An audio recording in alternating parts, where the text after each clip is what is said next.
So let's kind of tee it off. I mean, vices, obviously, everybody has a vice. I think, there's no way that you can get around it. Some of them are It's a healthy. difference between a vice and a hobby, because some people have hobbies. I think that they both are really the same category. It's just the same side of the same, or two sides of the same coin.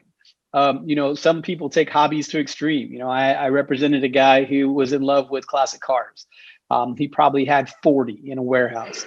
And he was constantly, on the road to different car shows or different auctions, trying to find the next project car. And he would finish one only to sell it and flip it open and take another one. And during that entire time period, the way it ended up that I was representing him is his wife filed for divorce because she said, well, you love the cars more than you love me. And he was like, that's ridiculous. But when you looked at the time spread between the two and the amount of assets and resources that were devoted to this hobby, it was extreme. It was extreme. And he had to acknowledge through that process that, yeah, okay, well, it's probably the reason of the downfall of the relationship, because I spent so much time and energy in a place that wasn't our relationship, which obviously can end you up in a divorce if you're not paying attention. Absolutely. And I haven't had a classic car addiction, but you have, people with sex addictions and different things like that. I've had clients in the past that have, had, addictions to going to prostitutes and things like that. I mean, that's something that's really, really scary, because you're potentially bringing disease home, in addition to, a health concern, in addition to a financial component, associated with it, not to mention a moral problem, in the marriage. So, and in the digital age, Bryan, you don't even have to bring anybody home. You know what I'm saying? Like you can spend thousands and thousands of dollars online, paying individuals to have, virtual sex with you.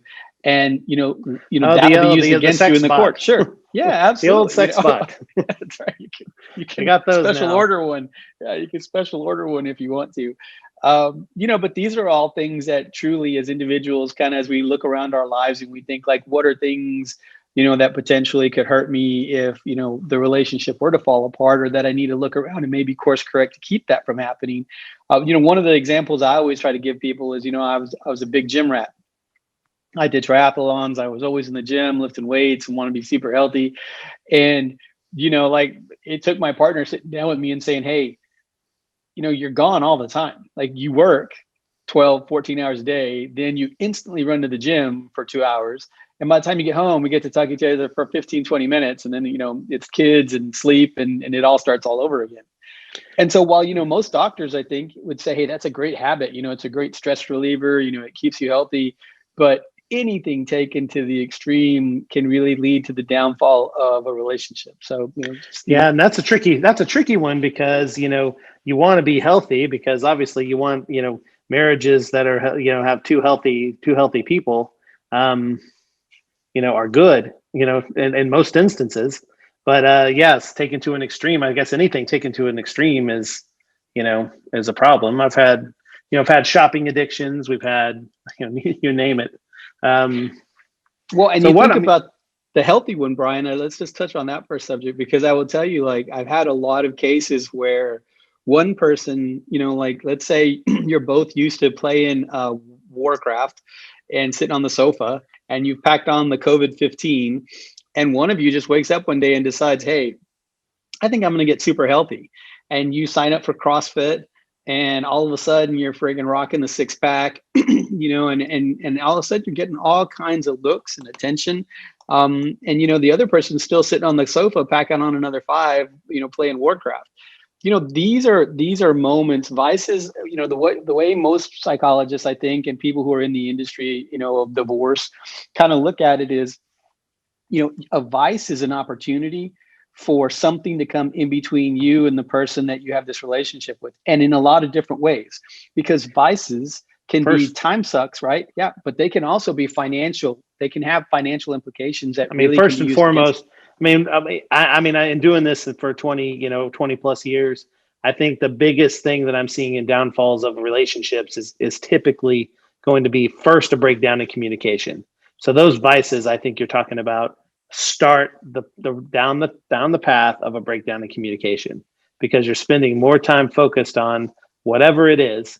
Let's use the alcohol example. You're spending your majority of your time focused on being at the bottom of a bottle, going to the bars or whatever else it is, whatever you're doing, versus communicating with your partner.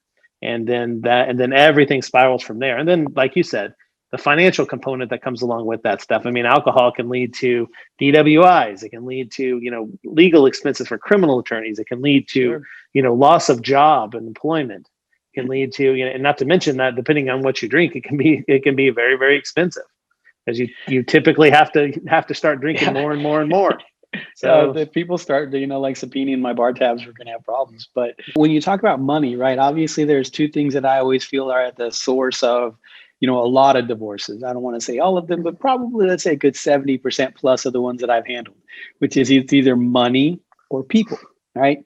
So is there such thing as poor and happy? Is there such a thing as poor and happy? I've seen it, but it's really rare. It's really rare, brother. And it's got to be like that true love, and you just got to be willing to kind of look at it and say the situation's going to be all right. Have some faith. But money is really a big piece of it. Not only is it, do you have it and you don't share it or you don't tell about it, or it's that you spend it on a thing that the other person doesn't like. As give you an example, right?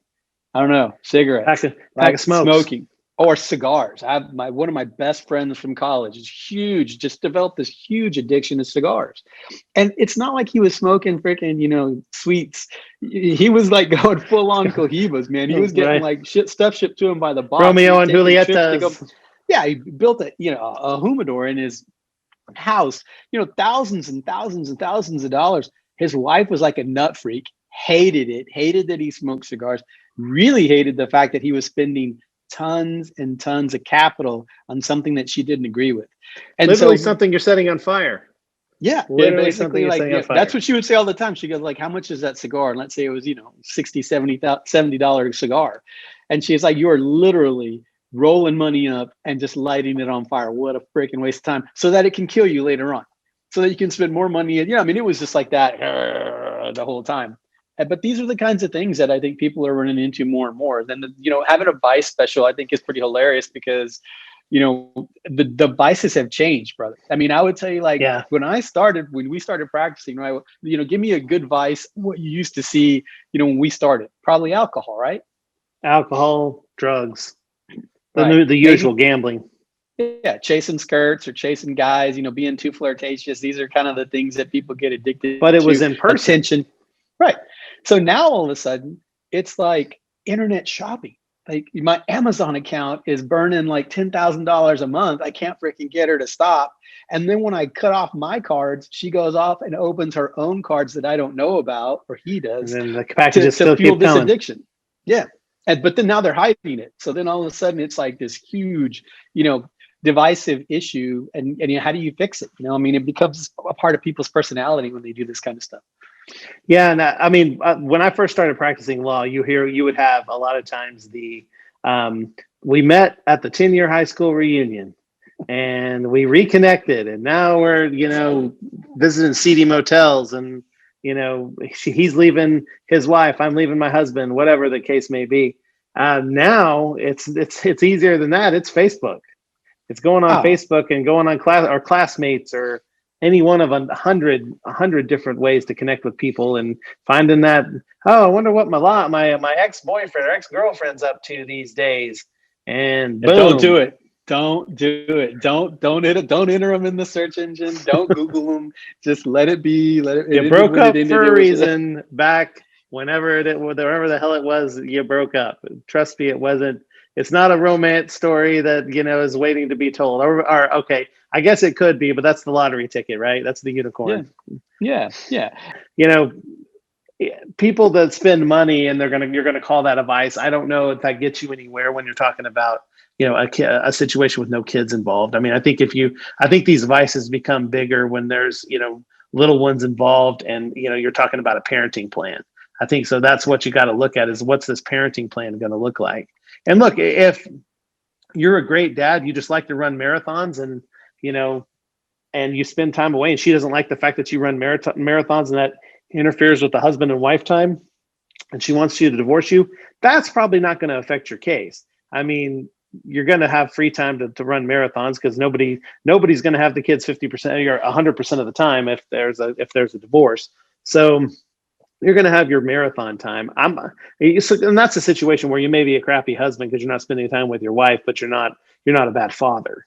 You know, I think it's situations where this vice, whatever it may be, takes away from your ability to be a father or a mother. That's whenever the court's going to step in and go, wait a minute, you know, you're going to have to either get this under control or you're not going to have time with your kids or whatever the case may be.